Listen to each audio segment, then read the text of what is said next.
Hi guys, it is Mr. Fed. Welcome back to the channel. I am back in the man cave. Happy 2026 and Happy New Year and all that jazz. I hope everyone had a good time. Santa was very generous with me this year, and he did bring me a very generous £50 CEX voucher. And I was able to go into CEX and I was able to find two games that have been on my Nintendo eShop wish list forever and a day. So I'm going to bring you a quick post-Christmas pickup video. Now, I am doing dry January, so we need lots and lots of video games, don't we? Lots of video games to keep us busy and keep us occupied and take us away from the temptation of drinking that delicious, delicious beer. So one of the games which I'm really excited to show you is this game here, and it's Blue Reflection Second Light. Now, this game has been on my eShop wish list for at least 3, maybe even 4 or 5 years. I heard about it. I can't remember where I heard about it. I think I heard about it via YouTube. It's a Japanese role-playing game, so it's spoken in Japanese with English subtitles. I'm just going to come out straight and say it. I mean, it's an 8.5 out of 10 for me. I'm 30 hours into this game. It's been absolutely brilliant, and I've still got a lot more time with it to go. So on the Nintendo eShop, it is priced at £50, and just not really, didn't really fancy dropping £50 on a game which I was umming and erring about, and not have it as a physical copy. I've never actually seen it physically in any shops, and I don't think it's really been on a Nintendo eShop sale, so I don't think I've really seen it for less than 40. But lo and behold, I went into CEX with my Christmas voucher, very generously given to me by Santa, and there it was. There it was, slapped right in the middle of the shelves, a physical copy of Blue Reflection Second Light for 25 quid. So, what's the premise? Let me tell you a little bit a bit about this game. Where you control 6 school girls, I suppose, aged between 13 and 15, and they wake up in a school, and none of the girls have any memory or any recollection about how they got there. Now, the school is surrounded by water, and there is one singular drawbridge which leads out of the school, and it goes to a place called Far Away. Now, the girls think that their only chance of survival is if they go too far away, and they scout for materials, they scout for food, and they try and piece together their memories and try and sort of remember how they came to be in this school. So you go off and you explore and you get these collectibles, and you fight some demons in a turn-based strategy combat style. Now, the turn-based strategy combat, they add an additional element to this because they base it on a timeline. So you can go for a quick attack if you just wait for a short amount of time on that timeline, or if you wait longer on that timeline, then you have a chance to do a heavier attack, but also risk the enemy hitting you as well. So that's quite good, and I found that element sort of really kind of engaging and not repetitive at all. So I've not really got bored with this combat at all yet. I mean, I fumbled around a little bit to start with because that timeline does put pressure on you to input your commands. But once you get the hang of it, I mean, it becomes second nature at the end of the day.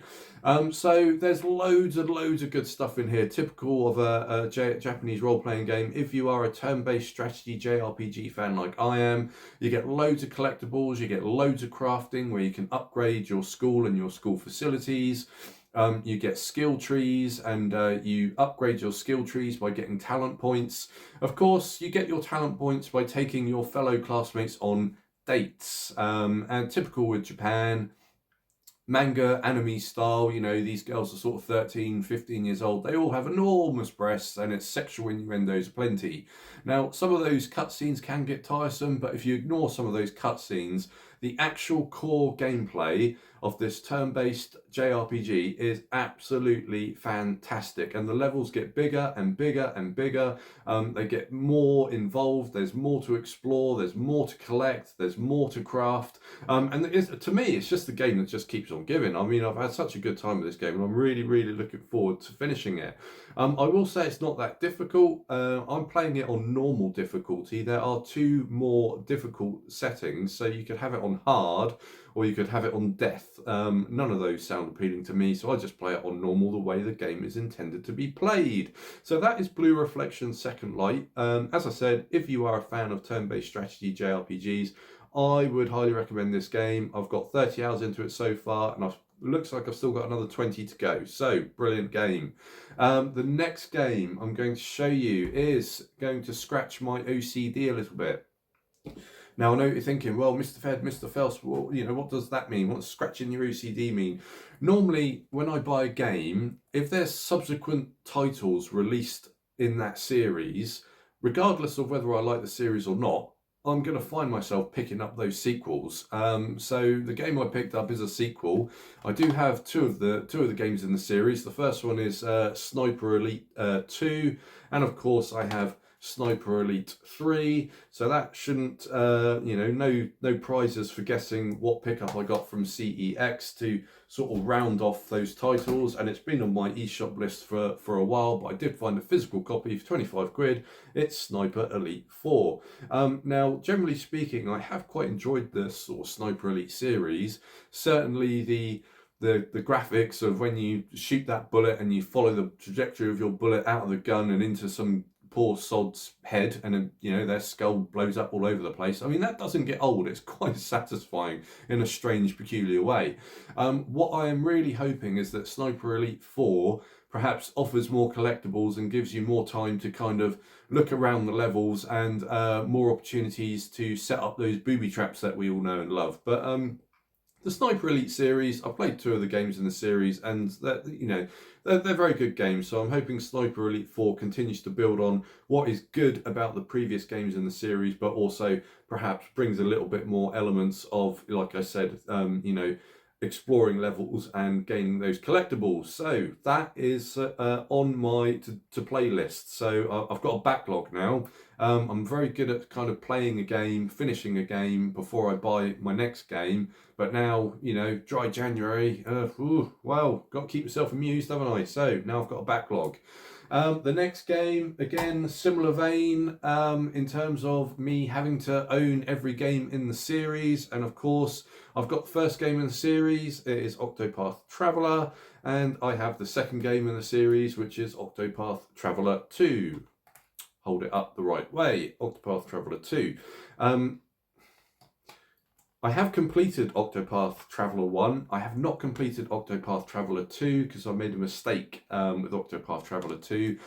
This is a game where if you keep a person out of your party, they don't get the experience points if they're on the sidelines, and they don't level up. So I think I had one of the characters, I think it was a thief, out of my party for sort of a significant time, and they didn't level up. But in order to progress his story, I think he had to be level 30, and when I put him in my party, he was only about sort of level 14. So I had to grind like 16 levels in order to progress the story, and I couldn't be bothered to do it, so I never finished it. But I did put 65 hours into it. Needless to say, the pickup in question is going to be this one here, and it's Octopath Traveler 0 on the Switch 2. So this one in my Switch 2 pickups. Again, JRPG, turn-based strategy, my favourite types of games to play, absolutely love them. So Octopath Traveler 1 and 2 are absolutely fantastic, and I expect this to be no different. So this again is another one in the backlog, really looking forward to playing this. And outside of my pickups, guys, then there was only one thing I really want to show you, and that was this beast here. Again, another generous present from Santa Claus, wasn't it? A LEGO Gameboy. Now, I wonder how many of us mid-40s, 45-year-old middle-aged men got a LEGO Gameboy in their Christmas stocking this year. I mean, it's not a particularly big LEGO set. I think it's only like 420 or 430 pieces. But I have never had so much fun building LEGO than I did building this LEGO Gameboy. And not only is it a fantastic, I mean, it looks and feels exactly to ratio of a proper Nintendo Game Boy.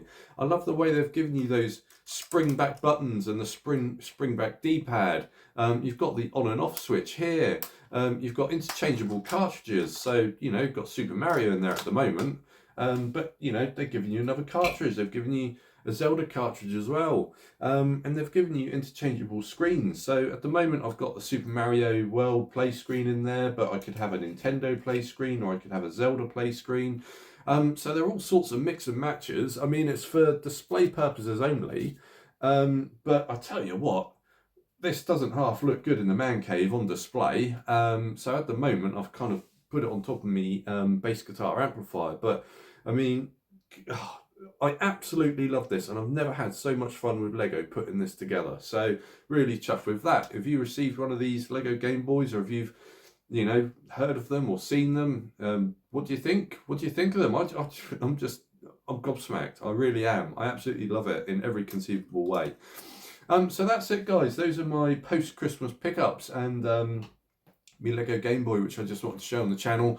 What post-Christmas games did you get? Have you played Blue Reflection Second Light? Have you played Sniper Elite 4? Have you played Octopath Traveler 0? Let me know in the comments, and I will see you in the next one.